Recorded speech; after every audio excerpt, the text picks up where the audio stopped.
নমস্কার। ভিডিওটা দয়া করে ঠেলে দেবেন না, একটু দেখুন। বিনীত আমি লোককবি অশোক সরকার সবার চরণে অনন্ত প্রণাম জানিয়ে বলছি, আমার বাবা গণপতি ভৌমিক ৭ সমুদ্র ১৩ নদী তেপান্তরের মাঠের ওপারে চলে গেছে, যেখানে গেলে মানুষ আর কোনো দিন ফিরে আসে না।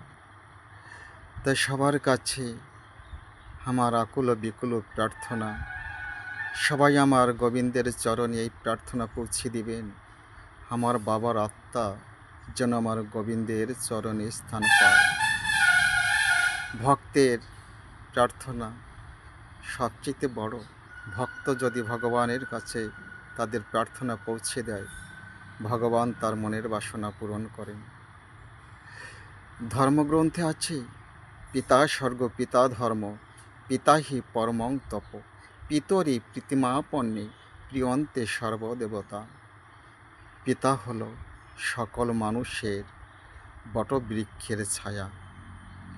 সেই ছায়া কারো মাথা হতে যদি সরে যায়, সে বড় কাঙাল হয়ে যায়। তাই আমার পিতা চলে গেছে, আমি আর পিতাকে পাবো না। সবার চরণ হচ্ছে আমার জীবনের পাথেয় সম্বল। তাই সবাই আমাকে একটু চরণে রাখবেন। হরে কৃষ্ণ কৃষ্ণ কৃষ্ণ হরে হরে, হরে রাম রাম রাম হরে হরে।